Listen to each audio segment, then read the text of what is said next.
Today I'm hanging out in the shop. I've got to make kind of a surprise for y'all, I guess. I'm not going to tell you what it is. I'm going to go over a couple things I've been using here in the shop. I'll give you a quick overview of my Grizzly Lathe. I've had that lathe for quite a while now, maybe going on 10 years. It's been a really good unit. I would consider this a long-term test. I've not had any issues whatsoever with it.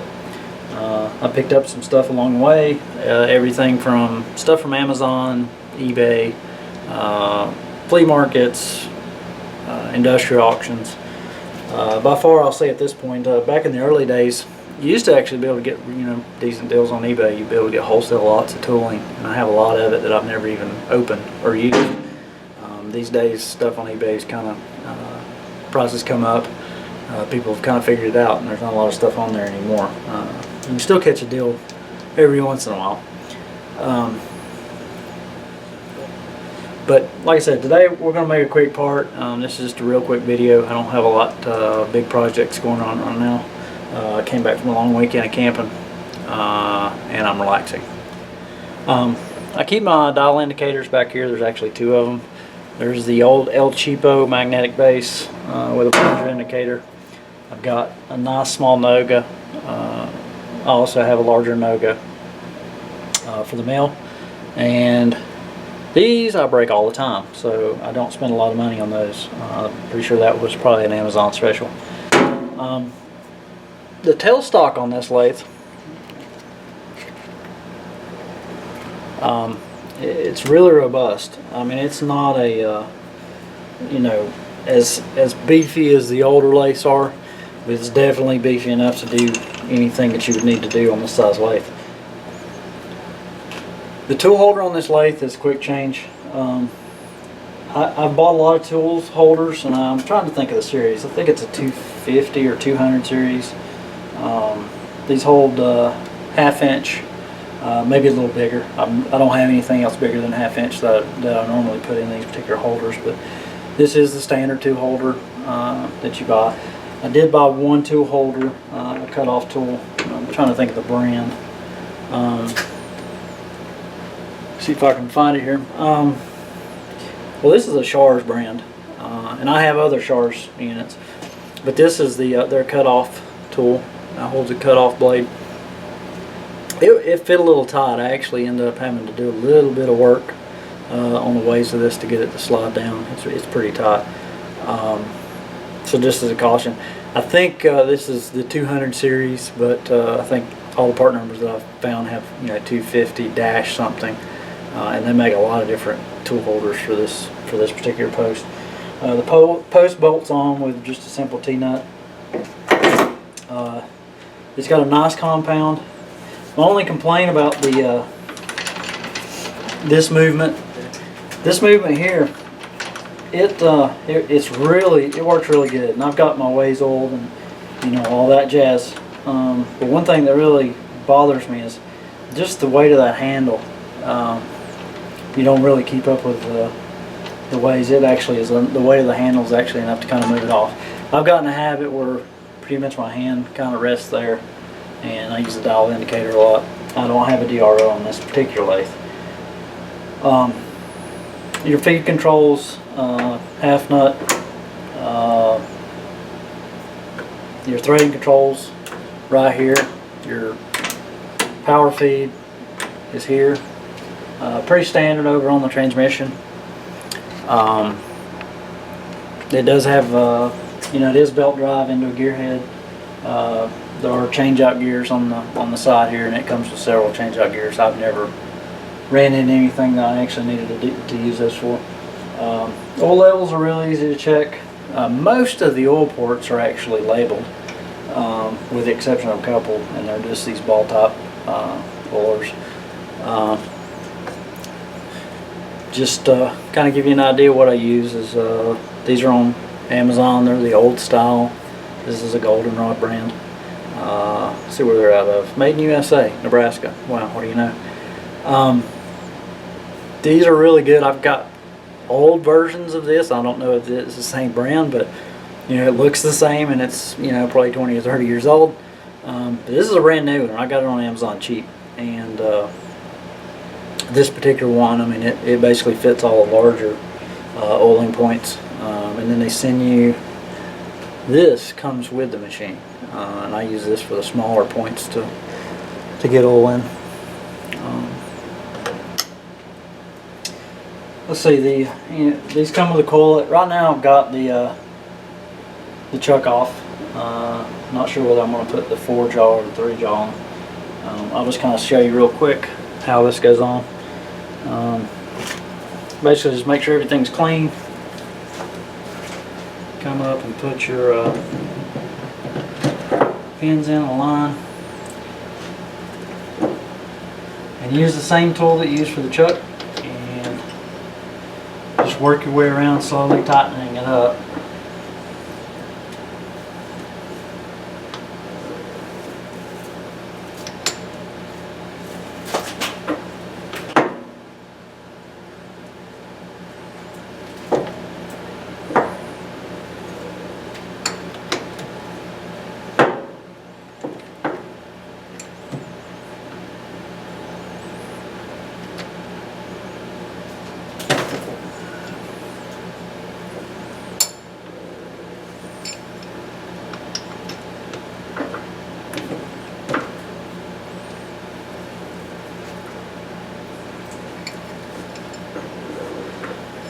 Now obviously you want to be real careful when you do this. These spin really fast. If you don't make sure that this chuck's done right, make sure it's well attached. They have some markers. The way I did it the first time is I really looked and paid attention to where the cam was at and where the hex position was at, so that I knew what it should look like when it's finished.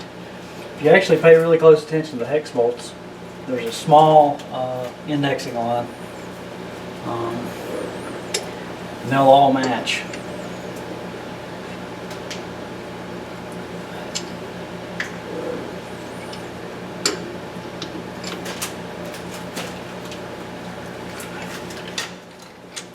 I always just give them a tap.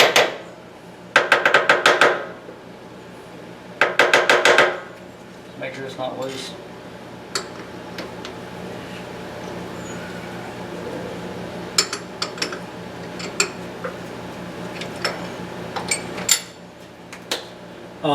Safety on these, you know, obviously the lace can hurt you.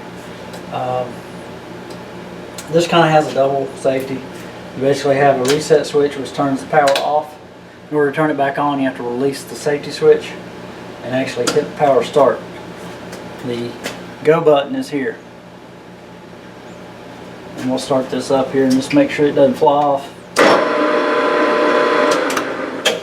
The next thing you want to check is just make sure you don't have any obvious excessive run out.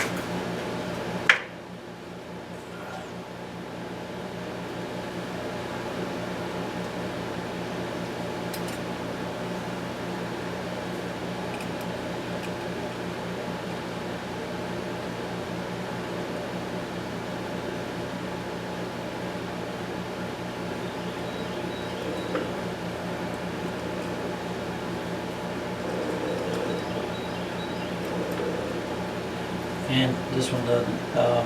I've never actually put this on unless I just forgot to clean it or something, and had an issue with run out. It's well within normal machining tolerances, yeah, almost every time you put it on. That's the great thing about the D14 or the cam style system, is they do go on really easy. It's really quick to swap. Another thing about these machines, I did not get the leg system that went with this machine. It does come with a pan. I basically built a steel table for the machine and set it on that. They're really, any machinery, lathes, mills, very difficult to lift. You kind of got to use specialized stuff. I think on this one I actually used the bed and used nylon straps and actually, you know, got it up in the air and kind of built the table around it, and that worked out really nice. So I'm just going to get it started on this here.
It's always fun putting up tools.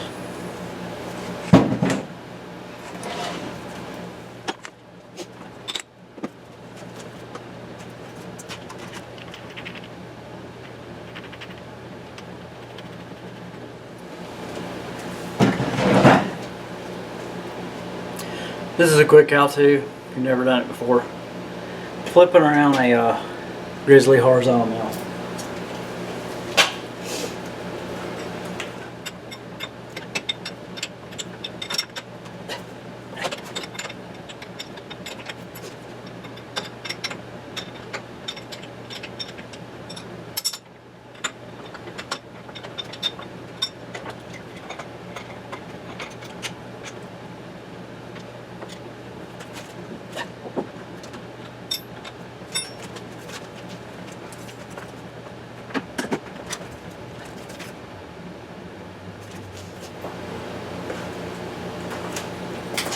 That was a lot less fun than it looked.